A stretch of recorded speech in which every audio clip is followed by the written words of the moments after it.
Hello everyone, so I've made a summoner on the NA server. I also made a social guild called Blueberry Pancakes for those who are interested in joining but are more casual. Blueberry Pancakes is a very social guild.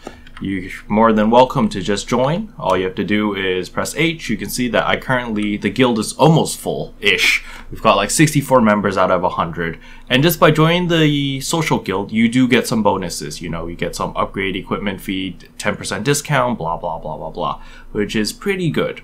But anyway, what I wanted to talk about in today's video is how to gear up. A lot of people have asked me the question on, like, they're fresh out of the story. They're about like 850 AP. However, they don't know how to get into a Naru Foundry or Naru Sanctum run, because these two dungeons are slightly more difficult. A lot of people, especially on F8, say that, oh, you must have 900, 950 AP, etc. So it's very difficult to find a party. So let's say that you're currently at 850 AP. So let's see what you should be focusing on. There are several things that you want to be focusing on. First of all, the soul. Do not upgrade the soul. The soul is not worth upgrading yet. For the longest time, I was using the Moonwater soul. The only reason I went to Hallowed Energy 1 was because I had a lot of the feathers on my main account. Over here, I had a lot of these Black Rose feathers, and I had a lot of retrieve secret techniques, and on my main account, on my gunner, so I could just trade it over to my summoner and immediately trade it for energy stage 1. However, if you're using a Moonwater soul, it's perfectly fine. Pet aura, do not upgrade that either. So what you want to be working towards is, number one, the most important thing that you want to work for is your weapon. You can see here that I'm currently at Baleful stage 10, and I'm working my way up to 12. So by the end of the story, you're probably either at Baleful or Sarath stage 2. What your number one priority is to get it immediately to stage 9 as fast as possible. This is your number one priority.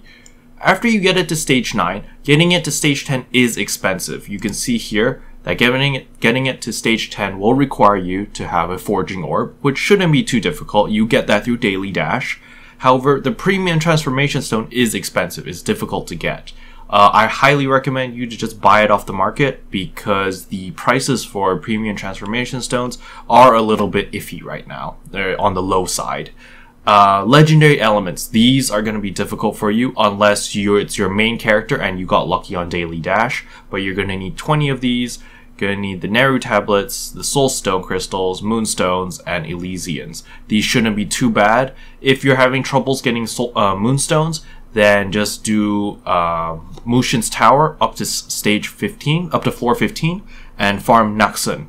It's guaranteed Naxxon will always drop one Moonstone crystal every time you beat him. Just make sure that you have more than 800 AP, and you should not have too much of a problem to kill him. As for Elysium Crystals, these are slightly more troublesome to get. You can get these through treasure pouches. So if you play Shattered Masts, if you play any of the regular Purple Train dungeons, they will drop treasure pouches. Just make sure that you win the bid on treasure pouches. Normally I bid 1 gold per treasure pouch. However, you can bid slightly more, up to about 1 gold and 50 silver. And if you're really desperate for Elysian Crystals, you could bid up to 2 gold for a treasure pouch.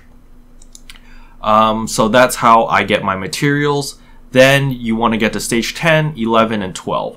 So basically your main goal is to try to get to Baleful or Sarath 12 eventually. So anyway, your priority number 1 is, again, to get to Baleful or Sarath stage 9. This will give you a lot of attack power that you need, as well as your gems. Your gems, you preferably want everything to be 6-sided. In order to do that, you just come to Dragon Express, click gems over here. You can see 4 gem powders equals 1 of these. You can buy the gem powders on the market. They're about 30 to 40 gold per powder. Just save up some gold in order to buy these powders if you want. Or if you're a cash user, you can just buy it whenever they're available on the F10 menu.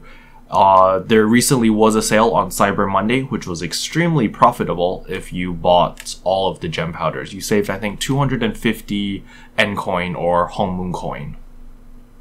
And then after you've got your Baleful or Sarath stage 9 and your gems, your next thing that you want to do is you want your full MSP set. That means piece 1 to 8. You want everything to be MSP. So in order to get these, it's quite a hassle. You're going to have to play MSP and get flowers. MSP stage 1 to 3 everyone will do on the weekends, mainly because it's a daily. As we can see here, you can see that today was a weekend, and Midnight Sky Petal Plains, MSP over here, was a daily. So you're going to see that a lot of people are going to be doing this mission. However, they're only going to be doing it from stage 1 to stage 3, mainly because it's easy and that's what the mission requires you to do. So just do stage 1 to 3. If you get lucky and find someone that's doing stages 1 to 6, then go ahead and do it. However, please keep in mind that it is important to watch a video or understand the mechanics for stages 4, 5, and 6. Mainly because the poison will kill you if you don't do the mechanics in stages 4, 5, and 6. Especially if you're low geared, such as my summoner over here. So if you can't do 4, 5, and 6, or you can't find a party, or you don't want to do mechanics like me, then it's perfectly fine. You can just do stages 1 to 3 and do it over and over and over again. The main thing that you want are to collect these lunar twilight plants as well as these lunar twilight flowers. By getting these, you can actually buy MSP soul shields. So even though in stages 1 to 3, they're only going to give you pieces 1 to 4. To get 5, 6, 7, and 8, you can buy these through there's a vendor at MSP that you can buy these pieces from. And then you can just open them. I highly recommend everyone to just wait until December 6th. They are removing the Longui keys, which are required to open these soul shield pieces. So once they remove that, you can open them with regular keys, which will make this game a lot easier to get your full MSP set. So that's priority number 1. Once you've managed to get your full MSP set, you want to slowly work towards your legendaries. So first of all, you want to get full pinnacle. This is very basic. I stated in my old video before. Then you slowly want to try to get your oath necklace and your ring. The Destiny ring is really optional. It's really based on personal preference. You don't have to get it. However, the oath necklace, which drops from Desolate Tomb, this is extremely strong. I highly recommend people to farm Desolate Tomb in order to get this. And then also, by farming Desolate Tomb, you also get this buff. If you didn't get the achievement from before, the Stomach of Iron, which gives you 10 attack power, also doing DT more than 100 times will give you 9 attack power. So you're killing 2 birds with 1 stone. However, doing DT that many times is really grindy. I recommend doing, what I usually do is I run a certain dungeon that I need an accessory for example the bracelet. I would run Naru Sanctum about 5 times a day at most, and I would just stop, or else I'll get really sick of the game pretty fast. But yeah, after you slowly work your way up and you get, let's say you get your necklace, you get your gems, you get your weapon to stage 12, you get your full MSP set, then start your own parties. So we press F8, we'll go to cross server. So what I find is it's really important to just start your own parties instead. So for example, I want to do, let's say I want to do Naru Foundry over here. The Naru Foundry, I would click here, and then over here at party mode, I would say normal, and then the dungeon list over here, I would select Naru Foundry. Then you could type a message over here. So again, I would type maybe, I never request people with higher AP than me. So you could see that I was almost 900 AP, I'm at 890 something AP. So I would say maybe 850 AP, apply, something like that. And I would click register, and it would post out Naru Foundry 850 plus. However, I would actually look at people's AP and see if they have 900 or not.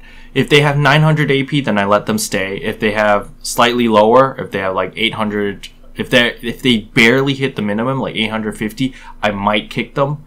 Or I would slightly say, 880 AP. But I would never request someone to have more AP than myself. And that's how I recruit people in order to do these dungeons.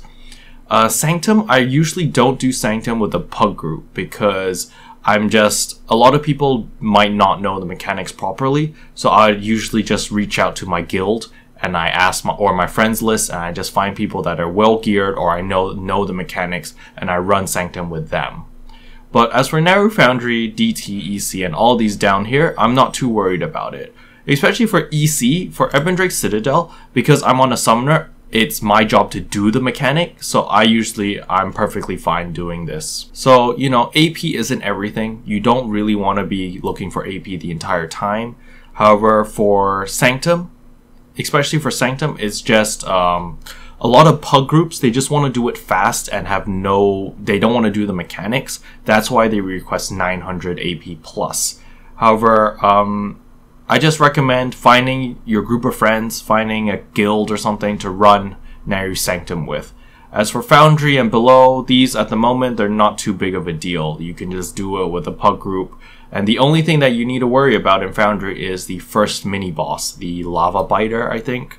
Just make sure that your tank or whoever has aggro stays close to the boss. And by close, you basically have to be in the boss to stay close. That way he will stop doing the yo-yo effect. But yeah, I will be doing a Naru Foundry guide in the future. And then after you're able to run Naru Sanctum, you want to get pieces 2, 3, and 4 to boost your AP, your critical, and your piercing. So on most classes that I play, like the Gunner and the Summoner, I can afford to go pieces 2, 3, 4 for Naru Sanctum. Make sure that if you do use these Xanos Soul Shields, only use pieces 2, 3, and 4. Mainly because these pieces are better than MSP pieces. However, the other pieces, like 1, 5, 6, 7, 8, do not use the Xanos Soul Shields for those, because the MSP Soul Shields have better stats on them. So there's a whole theory crafting thing and an explanation on Reddit. However, I just accepted it and said, okay, whatever, you know, it's fine. So just go piece 2, 3, and 4. Other than this, there's another thing that you guys should do is crafting over here. Make sure that you join the Soul Wardens and then craft these artisanal shield base. After you craft these artisanal shield bases, you can go to the Dragon Express over here, and then you can scroll down. You can scroll down on the Exchange tab, the first one. Scroll down here and you can see Artisanal Critical Soul Shield Primer. You can exchange the little wood pieces that you craft with the Soul Wardens to buy these primers.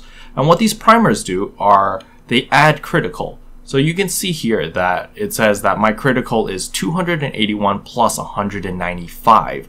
So my original crit was only 281. However, by fusing the primer on it, it added another 195 crit, which gave me the maximum amount of crit, which is 476.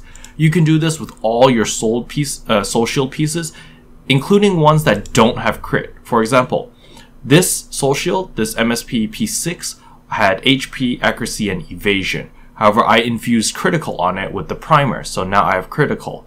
So the main thing why you want to do this is because it will give you a lot of critical chance. You can see here that my critical chance is 60.5%, which is relatively high. So just make sure that you infuse all of your pieces with crit. And as for the MSP pieces, you want to make sure that you do get critical and accuracy. That's what you want to get as your piece's main stats. However, it's not mandatory. However, it will help a little bit. Yeah, and that's about it. You know, that's how I managed to, on my summoner, in order to get her, in order to get her ready to join Naru Sanctum runs, Naru Foundry runs, as well as BT eventually. You can see here that I have my BT earring, my wind earring. And yeah, you know, it's not too bad. It just takes a lot of time, a lot of effort, and it really helps out a lot if you make some friends. When on your F4, make some friends and just be able to play with them.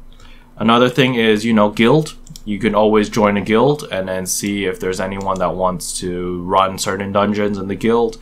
And, you know, I'm pretty sure a lot of people are more than happy to help you out. Anyway, I hope you found this video helpful, and I'll see you guys next time. Bye! What can I say except you're welcome for the heals, the boosts,